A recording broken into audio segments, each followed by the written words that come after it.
Good afternoon, and thank you for joining us for the 29th webinar in the Offshore Wind Series, Learning from the Experts. I am Tess Arzu, Special Projects Manager on NYSERDA's Offshore Wind team, and it is my pleasure to be joined by today's expert, John Mansolillo with Ørsted. Before I introduce our speaker, a few reminders for participants and some background on this webinar series. Next slide, please. Firstly, if you are experiencing any technical issues, please contact John Necroto at the email address on the bottom of this slide. This webinar is being recorded, and the recordings and presentation slides for all webinars in the Learning from the Experts series will be available on NYSERDA's website at the address on this slide. All participants have been muted. We will have time for Q&A following the presentation, so please use the Q&A function to submit your questions for the speakers. Next slide, please. New York State is working to advance the responsible and cost-effective development of at least 9,000 megawatts of offshore wind by 2035. Offshore wind is a critical component in achieving the state's goals of 70% renewable sources of electricity by 2030 and 100% zero emissions electricity by 2040. While offshore wind has been providing clean energy to other parts of the world for several decades, the industry is brand new to New Yorkers. To provide interested stakeholders and members of the public with accessible, impartial information and opportunities for engagement on specific topics of interest, NYSERDA is hosting this educational webinar series called Learning from the Experts to connect the public with independent experts in these key topics of offshore wind. We endeavor to select Learning from the Experts speakers based on their expertise, not necessarily for an alignment of opinions with NYSERDA or the state of New York. If you would like to suggest a topic or speaker for a future webinar, you can email us at offshore-wind@nyserda.ny.gov or fill out a survey also available on our website, nyserda.ny.gov/osw-webinar-series. Please note that the views and opinions expressed in this presentation are those of the presenters. Next slide, please. It is now my pleasure to introduce John. John Mansolillo is Marine Affairs Manager of the Ørsted's America's Northeast region, where he shepherds projects through the permitting, construction, and operations phases with close coordination from marine stakeholders such as the Coast Guard, commercial shipping, and fishing interests. A Coast Guard Reserve officer, he spent 13 years on active duty, including 7 years at sea, holding extensive practical emergency response experience, including several incident command system qualifications. He organized the first functional search and rescue exercise with offshore wind farm assets in the U.S. in 2019.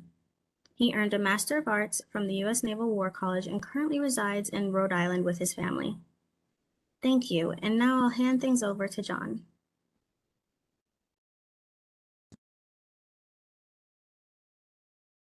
Thanks, Tess, for that kind introduction, and good afternoon, everyone.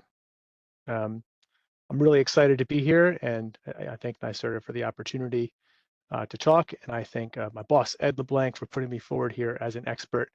To the extent anyone is an expert in the United States on offshore wind, because this is a new industry, I hope that we'll all learn here a little bit, and that I can answer some questions at the end. So with that, next slide, please. So I thought I'd talk a little bit today about emergency response, leading in with that case study about Block Island Wind, talking about some of the existing regulations and how safety management and emergency response is looked at currently, in the future, talk about some planning considerations that in my opinion are important, go through another case study, and then maybe end with some way aheads. Next slide, please. Okay, so I'll show a video here in 1 second, but I did want to talk a little bit about first case study, the Block Island Wind Farm SAR exercise in 2019 when I was working for the Coast Guard. A team of folks came together and we organized an exercise that sought to prove one thing, that the Coast Guard could use its helicopters to evacuate an injured technician from the top of a wind turbine. And we did so successfully. We also learned a couple other things, that the best position to do so is in the SAR or bunny ears position, as you can kind of see in the left of your screen, and that we can use pretty much any other position of the rotors to evacuate someone. But what I think is really important out of all of this was the pilot walking away from this exercise saying that was easier than cliff rescue in Oregon. It's something the Coast Guard does when folks get stuck on or under cliffs, sea cliffs. And so for me, it was really encouraging, and I think it set this tone going forward for how the Coast Guard looked at emergency response in offshore wind farms. So I'll pause here while we play this short video of a very similar exercise that was conducted at Coastal Virginia Offshore Wind Pilot Project in federal waters the following year.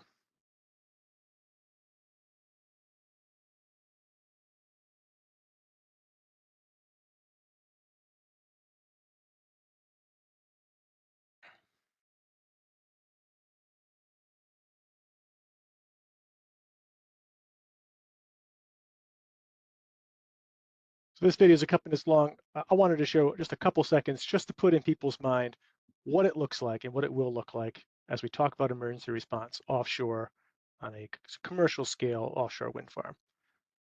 This video is pretty much 2 minutes of a rescue swimmer dangling his feet out of a helicopter. So we can pause it there and come back to the slides. Okay. So where are we now? If we go to the next slide, we can talk a little bit about the regulatory environment that we sit in now for safety management systems and emergency response plans.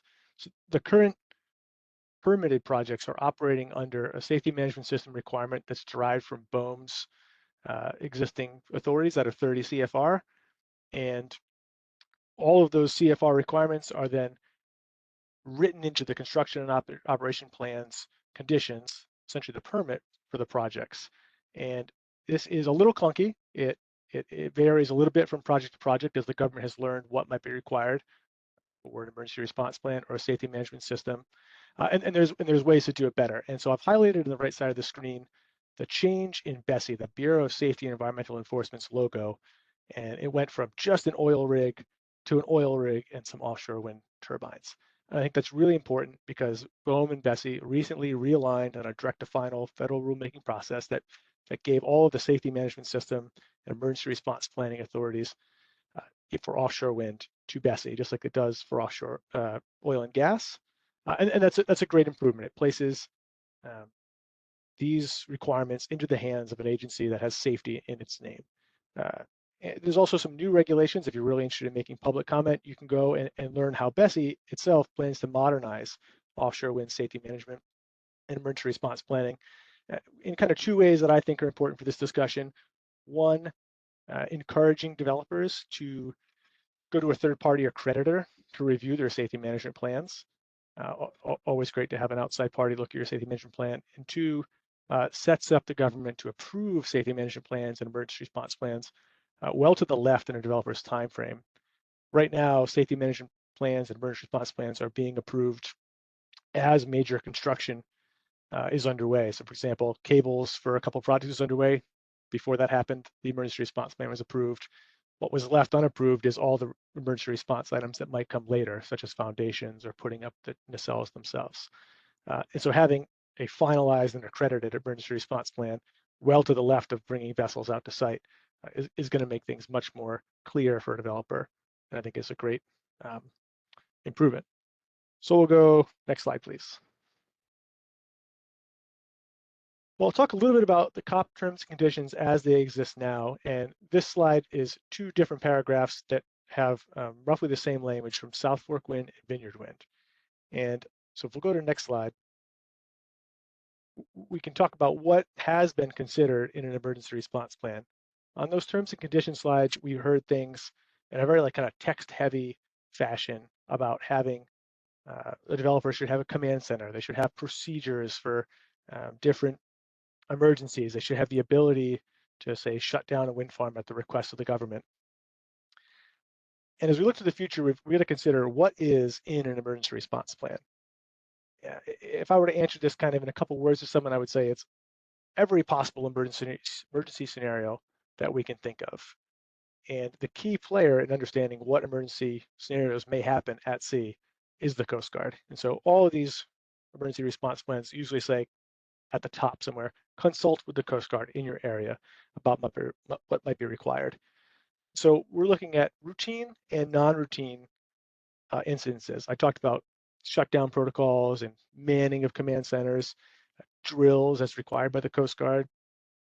Like you see here on the right side of your screen, this is an Atlantic Wind Transfers vessel drilling with a Coast Guard helicopter down in Seavow. But there's also some odd ones, like unexploded ordnance is considered in the emergency response plan response to. And the center picture here you have is a stretcher casualty on installation. In the United States, we would call that a medevac, right? In kind of Coast Guard parlance. Emergency response plans, as they're written now, are very high level. They consider things from a wind farm's perspective. For example, this Mansolillo fire in 2021 here on the left of your screen considers emergencies mostly from a wind farm's perspective. And it considers that the vessels operating on behalf of wind farm developer have their own plans. It's not very granular. For example, if there's a man overboard, the emergency response plan is high level. It doesn't say throw a life ring to the man overboard, turn the boat around, retrieve it. It says activate vessel emergency response plan for man overboard, and then moves on to like a holistic, how does the company then approach managing that response, who exactly to call, and so forth. And it would be important to mention that oil spill response plans are their own subset and held apart from emergency response plans. So let's go to the next slide and talk about OSRPs. So in addition to an overarching safety management system, which contains an emergency response plan, all your offshore wind developers are subject to an oil spill response planning requirement, primarily derived from Open 90. And we've all seen like the center picture, you know, a BP type oil spill in the Gulf of Mexico.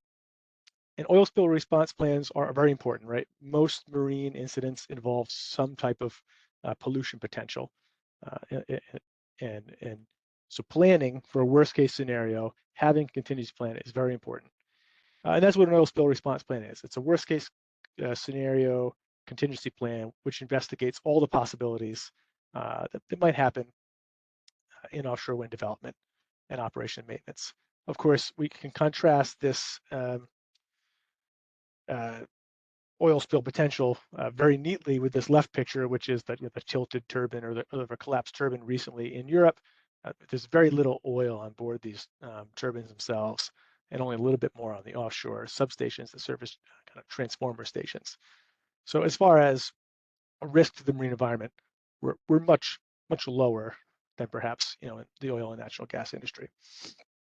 And so an oil spill response plan sets up a qualified individual, which is an outfit that's kind of an expert that comes in to manage any potential incidents of marine pollution.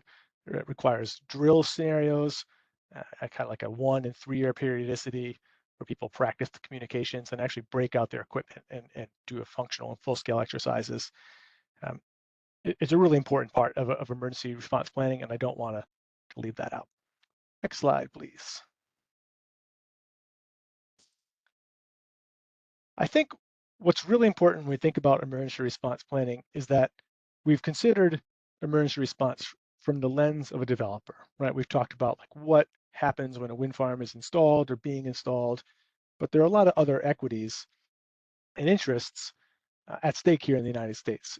And we can list a couple of them. There's the Coast Guard, right? It wants to be able to prosecute its missions in the way that it finds effective. To some extent, the Department of Defense has its own missions to take care of. There's a picture of an installation on Cape Cod that looks at early warning for national defense.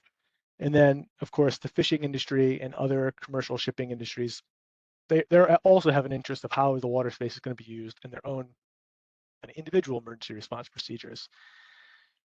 And when we look at like what their concerns would be, they run the gamut from most marine incidences, vessel sinking, maritime search and rescue in general, such as people going in the water, and then of course marine casualties and salvage, which is kind of its own category of marine incidents. And so turning our attention to like the top right picture here on this slide, I think what's very important to realize as we look from the way things were done in Europe to the way things are being done in the United States is that a lot of pre-planning for emergency response went in before we could even cite where these wind farms are. And so this is a picture of an agreement between all the developers and with the government about how all these adjacent wind farms leased by different companies, operated by different companies, would be laid out in a north-south, east-west, 1 nautical mile by 1 nautical mile grid, which provides access both on the north and the south, east to west, and then this kind of like diagonal routes for vessels to transit the area. And kind of the linchpin of this, what really took this over the hump, was the Coast Guard helicopter operators saying, we think 1 mile between wind turbines is sufficient for us to conduct our operations. And for me, that says that emergency response has been considered from day one, before we had any inkling of how these towers would go in the water. It's been considered that the emergency response be permissive. And to some extent, developers have had to give up some of their generation capacity out of these leases to meet that requirement. A great example is the offshore substations, which you may also hear called export service platforms, are in line with the turbines. So it actually takes the place of where you could put an electricity generating asset. And that's so a helicopter or a vessel can go down that lane that's created by that 1 by 1 nautical mile grid without having to worry about there being kind of 1 or 2 random offshore substations in the way. Of course, the Coast Guard also examined navigation safety in this area and others, and kind of concluded that there was no reason to make special large lanes or to otherwise route vessels around the wind farms. And that's very important for 2 reasons. By routing vessels around wind farms, you kind of introduce them to new risks they might not otherwise have been subject to. And then by condensing vessels into traffic lanes, you essentially do what happens every time there's traffic, you increase the risk of collision. So all this to say that wind farms have been sited in the United States with the understanding that they're going to be open to navigation from the beginning, and will stay open to navigation with some restrictions during active construction throughout their lifetime until decommissioning. This is very different from how things are done in Europe, and more on that later. There's also some positives and negatives that folks will have to look at when they're conducting their own kind of thoughts about risk assessment of traveling within a wind farm, navigation safety, and what they might do. Obviously, we've changed a little bit the water environment, and that might give you pause. I think people are going to go into the wind farms and navigate them pretty easily. The grid pattern makes that very obvious, and we bring people at Ørsted into a simulator, which shows them the pattern, shows them what 1 mile at sea between structures looks like, and pretty much universally we hear, okay, my vessel can get into this area. And then also key is that the wind turbines themselves are marked really well. So anyone can quickly identify their position, pass that position over the radio to someone else, and request help in kind of this extra way that you might, no one has a GPS reader in their head. So it's much easier to hear I'm at this tower than I'm at a latitude, longitude. And so finally, we can look to Europe, especially the UK, which tends to write their lessons learned in English, which is very helpful. I've tried to look at all the other major countries that have search and rescue and emergency response equities, and the UK is just way far forward in both what they make public about their standards and how they approach their standards. We can look at the lessons learned from the UK and other countries and understand what we might be getting ourselves into here. And that's, I think, what largely led to this grid pattern, this understanding that the United States wind farms are open to navigation throughout. Next slide, please. So as we look around, emergency response planning is largely regulated by BSEE, but in my opinion, is going to be executed to the extent the government is going to execute emergency response by the Coast Guard.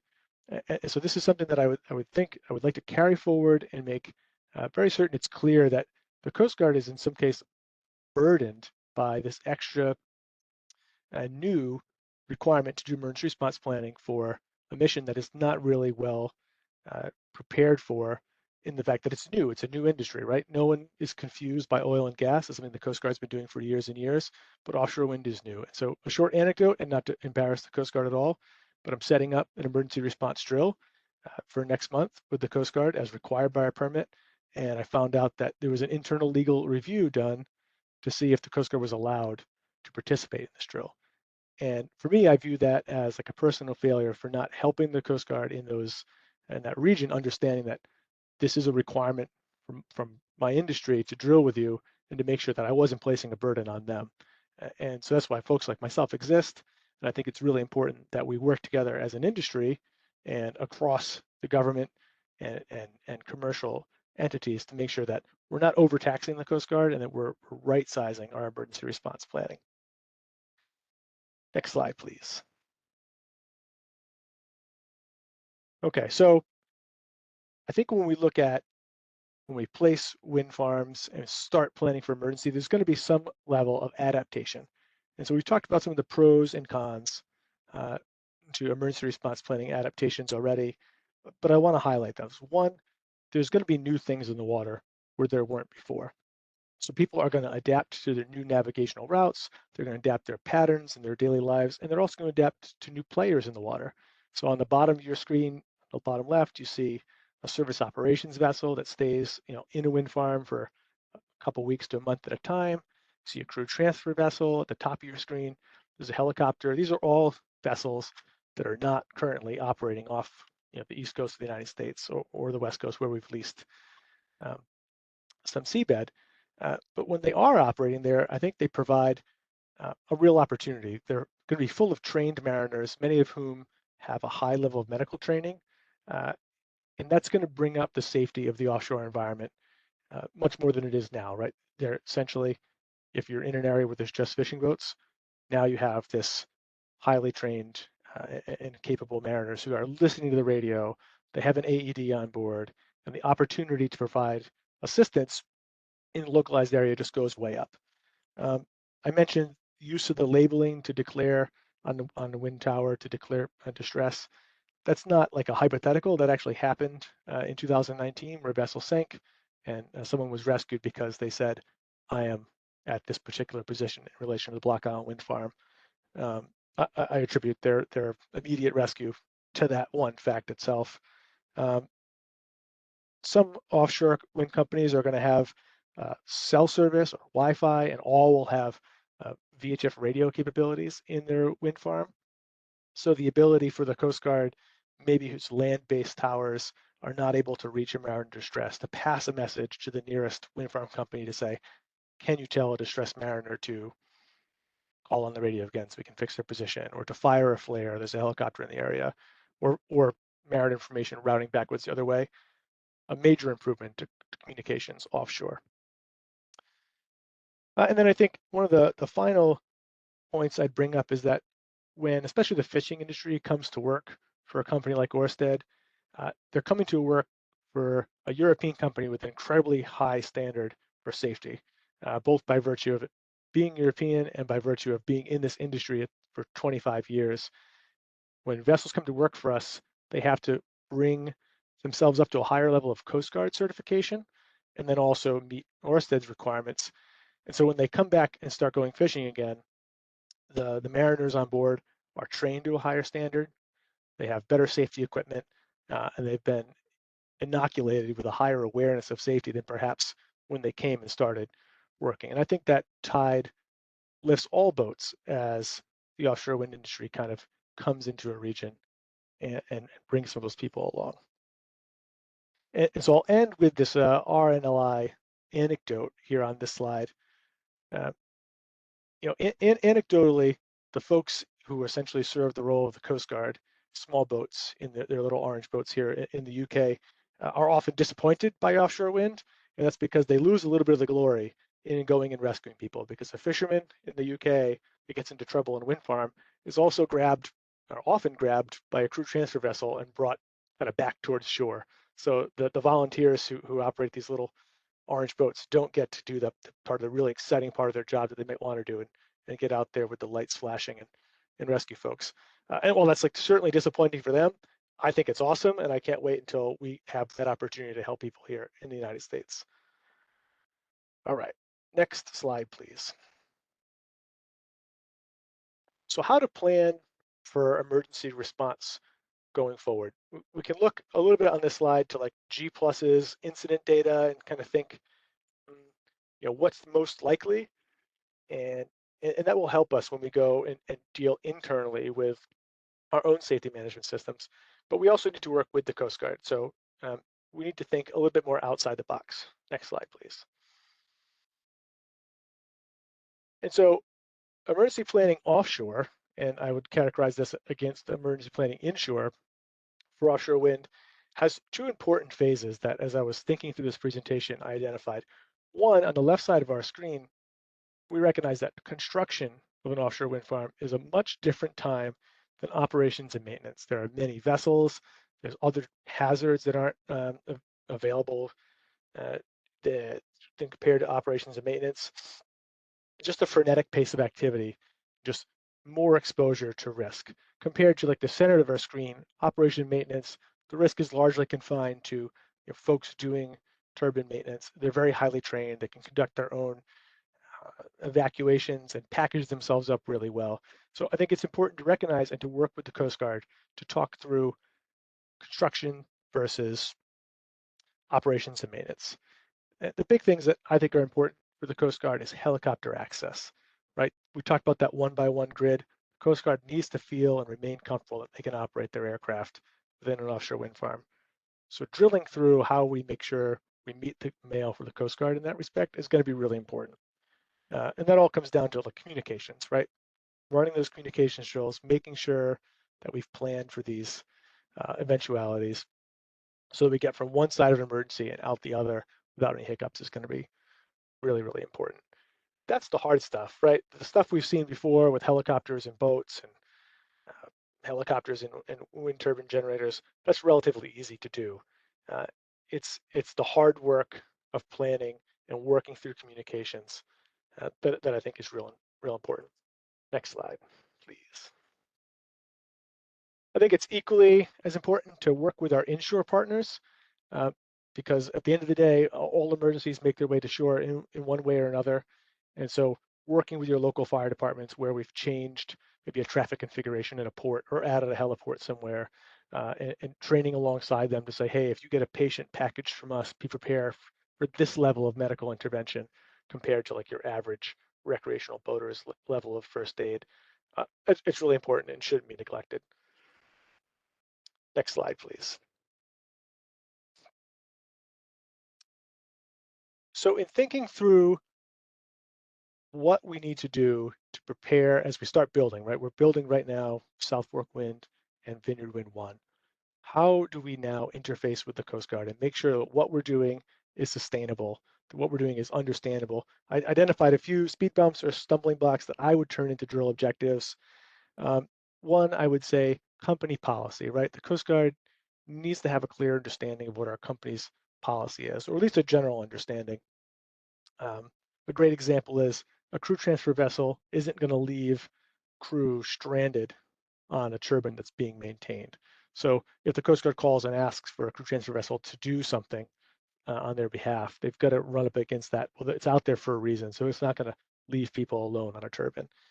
And the other alongside that is some jargon, right? I've used the term turbine, but folks may also call it a VTG, kind of using the European pronunciation of the W, or a turbine. Like jargon just gets really in the way of communications. So standardizing that a little bit, or at least sensitizing our emergency preparedness partners is going to be important. Understanding the varying companies' emergency response plan. I work for Ørsted, but there are any number of companies, and I'm in this industry and can't keep them straight, that have maybe slightly different response plans for a medevac, for a person in the water, for a third-party vessel running into trouble in their wind farm. And so the Coast Guard and other agencies need to understand how they fit into that maybe varying response plans. There's a lot of folks from overseas that are here to lend their expertise, and that's great, but it also adds some challenges, right? Primarily being the wind farms in the United States are open for commercial navigation for other uses of the water space, just very different from how it's done overseas. When the Coast Guard calls in an emergency, how do we get from there has been something happened to all the way through, and we would like you, offshore wind developer, to take this action? Who makes that decision? That needs to be clearly defined and practiced. Again, it turns into a drill objective. Project fatigue. South Fork Wind is on the Rhode Island, Massachusetts border. It delivers power to Long Island, which is in New York. Long Island is run by Coast Guard Sector Long Island Sound. New York is, of course, Coast Guard Sector New York, and the project area itself is within Coast Guard Sector Southeastern New England, all contained under Coast Guard District 1. So you can imagine that's pretty squirrely. I've got to deal with 3 states, 2 Coast Guard sectors, maybe 3, and a district, all for what is essentially the same thing. There's a lot of fatigue. That's one project. A lot of projects have the same kind of complexity. Again, understanding which company is operating which project and where can be really challenging. I think the last point I would make as a stumbling block here is sustaining lessons learned. The Coast Guard goes through a great deal of churn with its transfer season. So when I conduct a drill or when we learn a lesson, for me, it's very important that that lesson gets carried forward as organizational knowledge. And if it doesn't, and only one person maintains that knowledge and they leave and go on to their next great thing, we've got an issue. So again, no one is surprised in the Coast Guard when we talk about an oil spill. It's been a bread and butter mission forever. No matter where in the country you go, you get confronted with that. The same should be for offshore wind, right? We shouldn't walk in to any Coast Guard station and say, Shell, right? Everyone knows that's an oil company. You should walk into any Coast Guard station and be able to name the big offshore wind projects in their area and have everyone nod with an understanding of what's going on.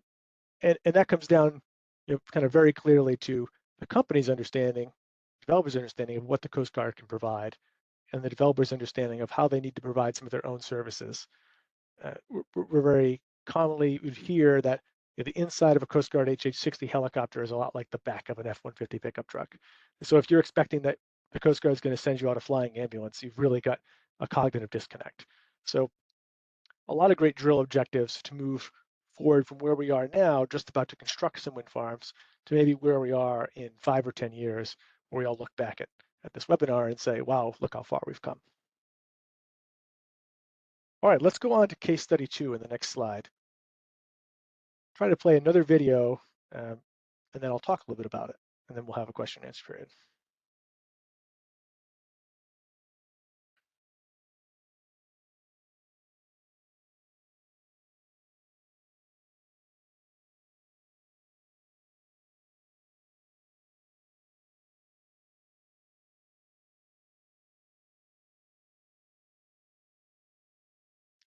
If there were sound, there'd be some very thrilling music here.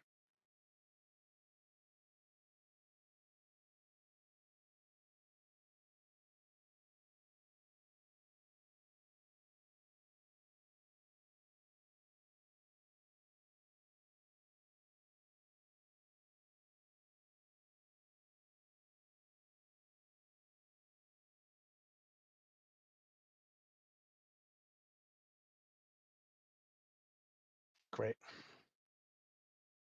So as we go back to the slides, what you just saw was the trailer, and you can go ahead and look up Exercise Sancho, S-A-N-C-H-O, on YouTube for 21 minutes of professional video edited review of what was a triannual exercise sponsored by and funded by the British government in collaboration with their offshore wind industry, which tested kind of 4 major scenarios as part of an emergency response drill. Again, funded, right, to the point where they had a videographer professionally videoing this thing who produced the trailer and put it on YouTube.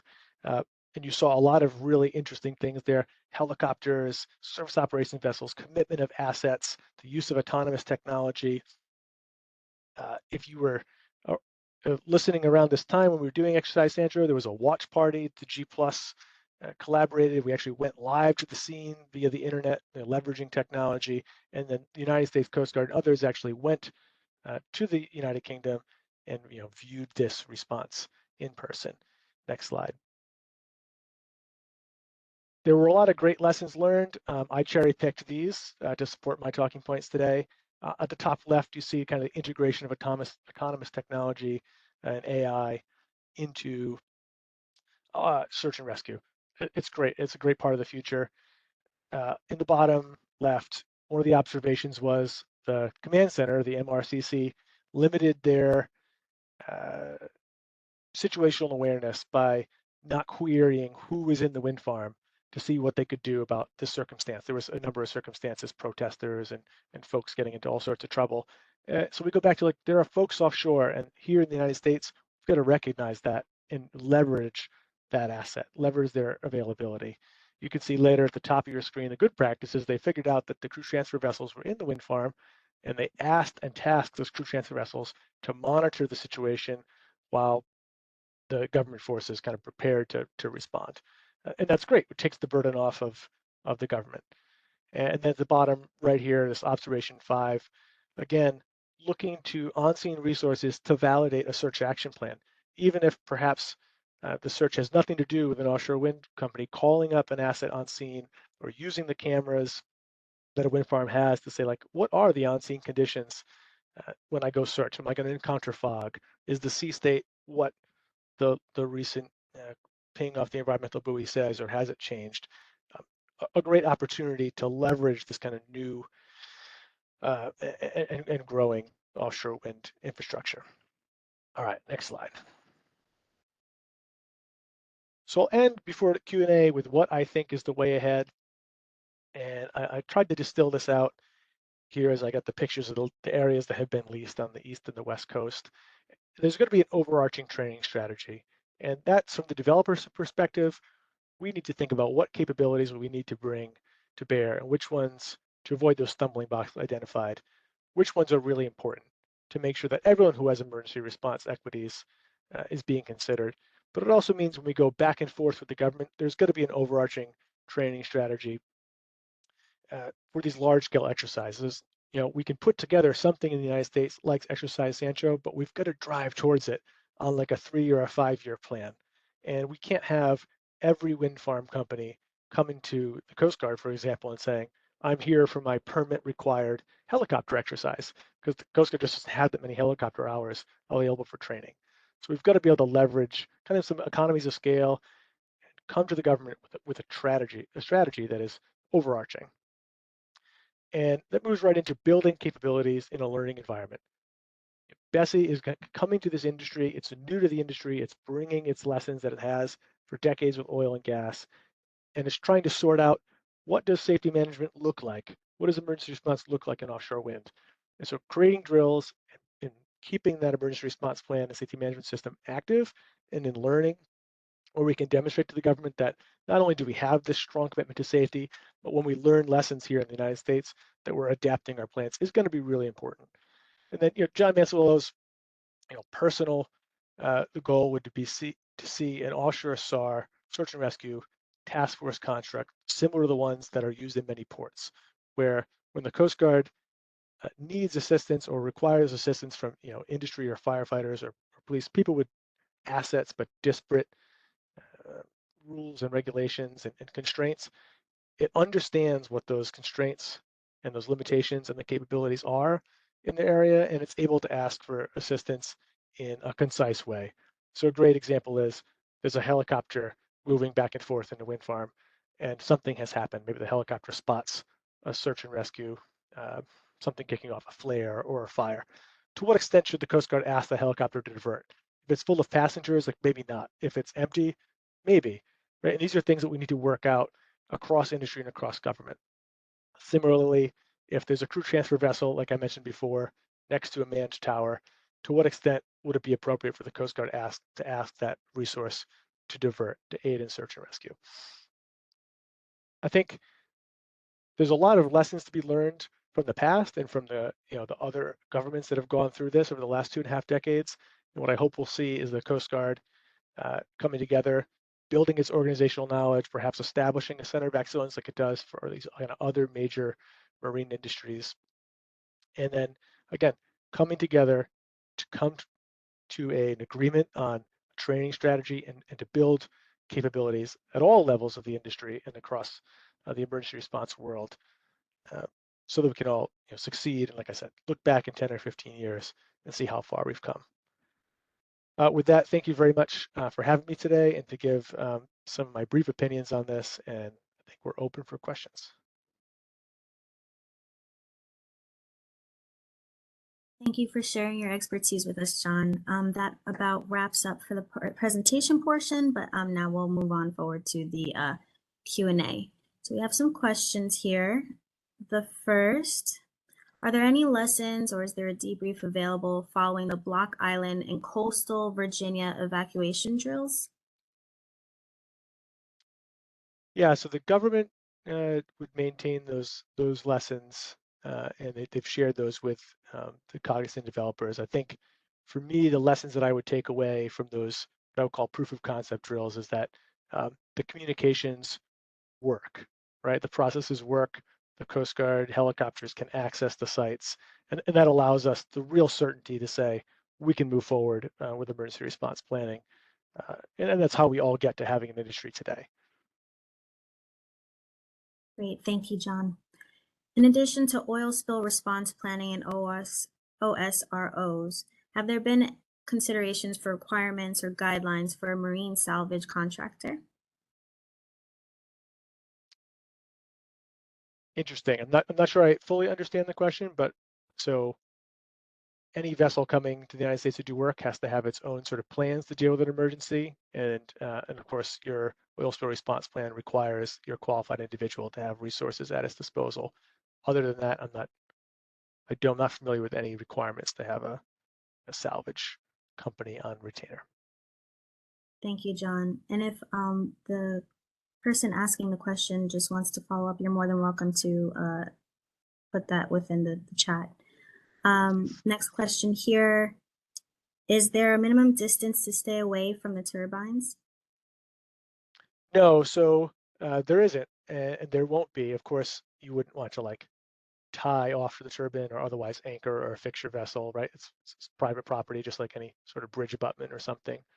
But the turbines themselves are going to be lit and marked in a way that facilitates open and safe navigation. And another question here, when you say that drilling with the U.S. Coast Guard is a requirement for the wind farms SMS, where does that requirement come from? Is it a regulatory requirement? Yeah, so the requirement most explicitly comes from the construction and operation terms and conditions, so essentially the permit. So if you go ahead and Google like BOEM, Bureau of Energy Management, plus the name of your wind farm that you're interested in, plus COP, you can go ahead and read what the government has required of that particular project. And that all, the authority to require those requirements all came from, it was 30 CFR, but now it's moved over to BSEE's CFR requirement, which I don't have on the top of my head. No worries. Thanks, John. Next question here. How are emergency response plans addressing marine mammal and sea turtle emergencies? Right. So the offshore wind is heavily regulated in terms of our interaction with any sort of endangered species, marine mammals, and turbines. So it's not just how emergency response considers here. We really strive to never get to the point where we need to have an emergency response card. But essentially, like every other, I mentioned routine and non-routine instances that might happen, most companies would have a card for some animal interaction, a plan, so to speak. An additional question, is there a safe distance from electricity cables from floating tower anchor cables?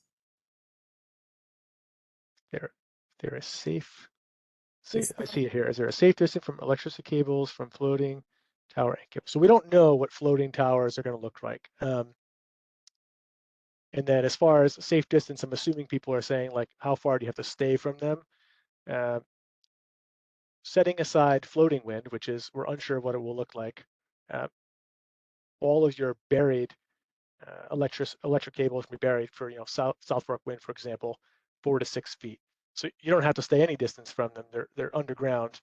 To the extent that it's a cable area, you wouldn't anchor on top of it. But again, that's true for any cable. And we suspect that the cables are buried sufficiently to avoid any damage. So if the question is about like, what about electricity cables that are emerging from a floating wind turbine, I couldn't answer that. We'd have to speculate on what floating wind will actually look like. Thank you, John. If there are any other questions that you would like to ask, please make sure to put them in the chat. Otherwise, we have about 2 more questions left here. So John, what lessons can we take from Europe with regards to safety and emergency response? I think we can take a lot of lessons, right? We're about 25 years ahead of the curve to where the Europeans were when the first offshore wind farms were built, and that's because we have access to their lessons, because especially the United Kingdom Maritime Coast Guard Agency has done such a great job of documenting them. In large regards to, because offshore wind in the United States has been open, whereas in other countries it's closed during the survey period and often into the operations period after construction. Here in the United States, a lot of mariners who've been in the area have at least seen our survey vessels in the water. They've been getting our mariners briefings and safety updates. So they should be very familiar with at least the basic structure of what's happening on the water, and so that when we get to the point where there's steel in the water, so to speak, it's not a surprise to anyone. And so I'm really heartened by that fact. A great example is we look at the safety standards that I mentioned that come over from Europe and that are being brought to the United States, that are lifting up kind of our awareness of safety in this new industry. And one of the fishing boats that works for Ørsted was recently boarded by the Coast Guard. And the Coast Guard found out as it came on board that they work for Ørsted, and they got off and left, because they recognize that, like, Ørsted has such a high safety standard. Offshore wind brings that safety standard, that their time is better spent somewhere else. And so those are all great lessons that bring us, I think, to a very productive place considering emergency response moving forward. Thanks, John. Last one here. How can third parties prepare to participate in an emergency response? Yeah, so if you're looking at getting involved in emergency response, I think the first step that I would take would be to go and understand what the government requires, and that is most easily found in the COP, right? If we can understand what the government is requiring, and then we can look to how safety management systems are run in similar industries like oil and gas. And as I said, we're in a learning environment, right? We're building these capabilities to move forward, and there's a public comment period open right now for BSEE's reorganization. It's a great opportunity to maybe submit some expert voices into the process, and then of course, making contacts within the industry to understand their needs, and within the growing industry, that the constellation of companies and NGOs and government partners that surround offshore wind, that help it get to where it is and where it's going to be, and joining that group of folks and companies that are learning as we go. Thanks, John. We did actually get one more question in. Is there any specification on the emergency response communication systems and network protocol? Are those supposed to support for such as MFHF of vessel communications or public safety radio of inland side? Yeah, so these are marine, the specifications are for marine band communications. And then what's probably important to realize is that while there'll be VHF marine band radios on some or all, again, this could change. So we're looking at what's in place now, that most communications for a wind farm will be on probably proprietary circuits that your average boater isn't going to have. So similar to like how a fire department or a state emergency management agency has a trunked system. So while the VHF capability is there, most people won't hear day-to-day communications. Thank you, John. Just give me a couple of seconds in case there are any other questions that come in. We could also proceed to the next slide. Yep. Right. Alrighty. So don't see any questions left over, but we would love to thank you for joining us for this Learning from the Experts webinar. A reminder that the webinar recording and presentation slides will be available on NYSERDA's website. Registration information for future webinars in the series will be posted on our website shortly, so check back soon at win.ny.gov. If you have requests for future topics you would like to hear about in this series, please email us at offshorewind@nyserda.ny.gov or fill out our Learning from the Experts survey posted on our website. Thank you, John, and thank you for joining us today, and see you next time.